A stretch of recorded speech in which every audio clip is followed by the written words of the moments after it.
दोस्तों, MMS news 24 में मैं फरीद खान आपका स्वागत करता हूं।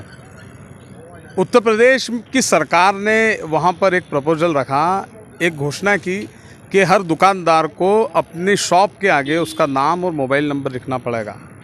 इसके बाद उत्तराखंड सरकार ने भी इसी फैसले को दोहराया और उसके बाद 2022 में शिवराज सिंह चौहान ने उज्जैन में घोषणा की थी कि मध्य प्रदेश में इस तरह के काम को लागू किया जाए।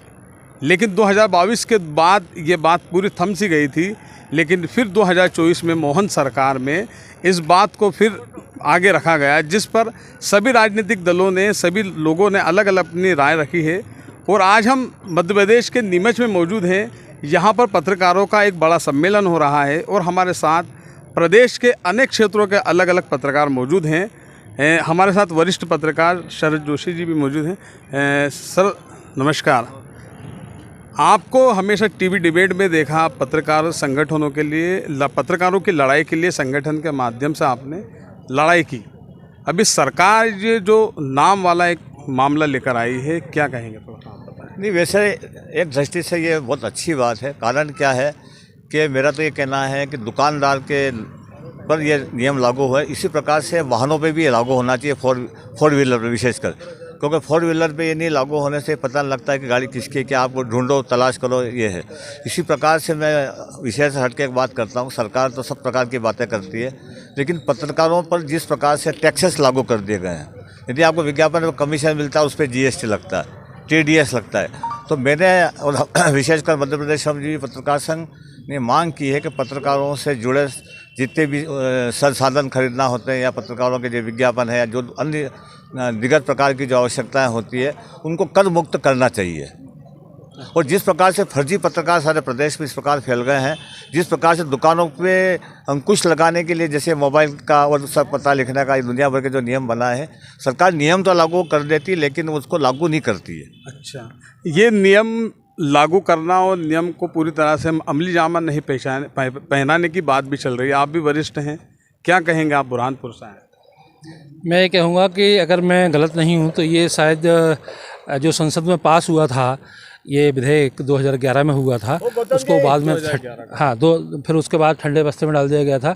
तो सही बात है, जैसे हमारे वरिष्ठ साथी पत्रकार ने कहा है कि कोई बुराई नहीं है नाम लिखने में, और यहाँ भी बुराई नहीं है। और भी दूसरी जगह जहाँ पर वाहन हो गए कि वाहन किसी और का चला कोई और रहा है और कहीं दुर्घटना होती है तो फंसता कोई और है, तो ये इस पर भी लागू होना चाहिए।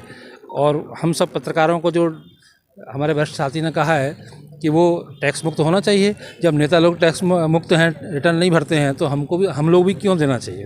अच्छा, GST के लिए तो नियम रहता है कि दुकानदार को अपने GST नंबर, उसका मोबाइल नंबर और उसका जो नाम है, तो आखिर ये नाम लिखने के मामले में तकलीफ क्या हो रही है लोगों को? सर देखिए, कहीं ना कहीं ये इशारा भी राजनीति की ओर जाता है। एक तरफ कांग्रेस कहती है कि जातिगत जो जनगणना होना चाहिए, तो अगर मोहन सरकार अगर ये कहती है कि नाम अंकित होना चाहिए, तो इसमें कोई बुराई नहीं है। इससे पारदर्शिता सामने आएगी और ये एक स्वागत योग्य कदम है कि हर चीज़ में देश के अंदर पारदर्शिता होना चाहिए। और कांग्रेस तो खुद कह रही है कि जो है जातिगत जनगणना होना चाहिए। तो हमारे माननीय मुख्यमंत्री जी अगर इस प्रकार की बात कर रहे हैं तो इसमें क्या गलत है वो? अच्छा, आप भी जी आप बताएं क्या से ये जितने भोजनालय हैं, विशेषकर जितने भी धार्मिक स्थलों पर ढाबे खुले हैं, लाजें खुली है, इनका मालिक कौन है ये पता लगना चाहिए। कारण क्या है कि किसी अन्य समुदाय के व्यक्ति ने दुकान खोली है, वो लिखा है राम भोजनालय, हनुमान भोजनालय, इस प्रकार से और पता लगता है कि मालिक कोई दूसरे समाज का व्यक्ति है। तो ये इसके पीछे एक ये भी कंसेप्ट है सरकार का कि इससे पता लग सके कि जिस प्रकार से एक वाहन चालक होता है, वाहन चालक के आगे ड्राइवर जो होता है, उस पर गाड़ी नाम लिखा रहता है। ये नाम होना चाहिए हर व्यक्ति का, ताकि लोगों को पता लगे कि ये साला फर्जी तो नहीं है। ये फर्जी वाले को रोकने के लिए सरकार का जो कदम, इसका व्यापक तौर पर स्वागत करना चाहिए। अच्छा, आप मुरैना से आए हैं, काफ़ी लंबा दूरी सफ़र तय किया आपने। आपके सफ़र के दौरान ही शायद आपको ये फैसले की जानकारी लगी हो, क्या कहेंगे आप?